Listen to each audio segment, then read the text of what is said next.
सोचो कहीं अपनी बेटी ब्याहनी से होगी क्यों सोचो? ये सोचा?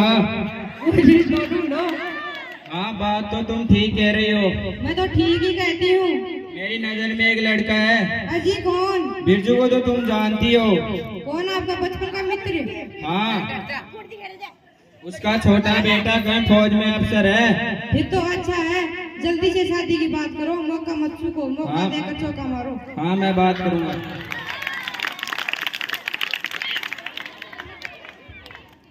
किसके ब्याह की बात हो रही है माँ? हाँ मेरी लाडो तेरे ब्याह की बात हो रही है। मेरे ब्याह की? हाँ मेरी लाडो तेरे ब्याह। नहीं माँ, नहीं बापू, मुझे अभी ब्याह नहीं करवाना। मुझे तो अभी पढ़ना है और पढ़ लिख कर समाज में आप दोनों का नाम रोशन करना है और डॉक्टर बनकर अस्पताल में गरीब मरीजों की सेवा करनी है। चुप कर छोरी, ज्यादा पढ़ लिख कर समाज में हमारी नाक कटवाएगी। हमारे समाज में लड़कियों को ज्यादा पढ़ाने का चलन नहीं है और फिर भी समाज में तो बेटे ही नाम रोशन करते हैं, बेटियां नहीं। किस समाज की बात कर रहे हैं आप बापू? कमला को तो आप जानते हैं, शादी के 1 साल बाद दहेज के कारण उसके ससुराल वालों ने उसे जलाकर मार दिया। और मेरी सहेली सुगना को क्या मिला? 12 वर्ष की उम्र में उसके बापू ने उसका ब्याह करवा दिया और 2 वर्ष बाद उसके पति की मृत्यु हो गई। क्या दिया आपके समाज ने उसे? सिर्फ तिरस्कार के अलावा उसे कुछ नहीं मिला। चुप कर छोरी, बहुत जुबान चलने लगी है तेरी।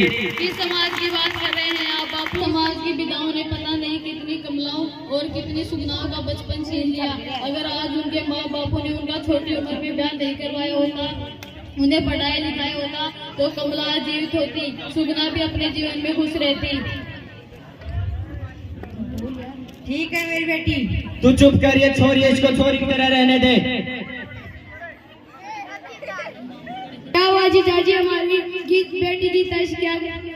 लेकिन चरण, लेकिन परंतु कुछ नहीं, यह जैसी तुम्हारी बेटी है वैसी मेरी भी बेटी है, हम सबकी बेटी है।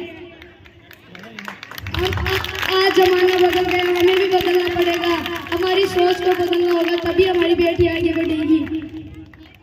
मैं सही कह रहा हूँ ना जीजाजी? बिल्कुल नहीं, ये 10-12वीं कक्षा तक पढ़ चुकी है, इसके बराबर गांव की कोई लड़की नहीं पढ़ी। और समाज में तो बेटे ही नाम रोशन करते हैं, बेटियां नहीं। लड़कियों को तो बड़ी होकर चूल्हा चौका ही तो संभालना है और हमारे समाज की यही परंपरा है। ठीक है जीजाजी, आज से गीता की पढ़ने की जिम्मेदारी मेरी है। आज ही अपने मामा के पास रहकर अपने सपने पूरे करेगी। सच मामा जी, क्या मैं भी आगे पढ़ सकूंगी? हाँ सच माँ। हाँ मेरी बच्ची, जा अपने सपने पूरे कर।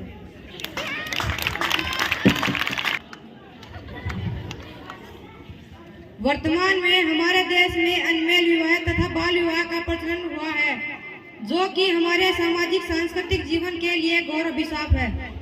जब बालक न तो शिक्षा प्राप्त कर पाता है और न उनका ठीक से शारीरिक विकास हो पाता है, उस समय पति की मौत हो जाती है और कम उम्र में नवयुवतियों के विधवा बन जाने का मुख्य कारण बाल विवाह है। इस तरह से दुष्परिणामों के कारण बाल विवाह, अनमेल विवाह आज हमारे समाज के लिए सबसे बड़ी समस्या का रूप धारण कर चुका है। भारत सरकार ने इस संबंध में कठोर कानून बनाया है और लड़कियों का 18 वर्ष से कम तथा लड़कों का 21 वर्ष से कम आयु में विवाह करना कानून निषिद्ध कर रखा है। फिर भी बाल विवाह नियंत्रण हो रहे हैं। अकेले राजस्थान के गांवों में बैसाख मास में अक्षय तृतीया को हजारों बाल विवाह होते हैं। इस समस्या का निवारण जन जागरण से ही संभव है। सर्वोच्च न्यायालय के निर्देशानुसार अभी विवाह का पंजीकरण करना कानूनन अनिवार्य हो गया है। इससे भी अब बाल विवाह पर रोक लग सकती है।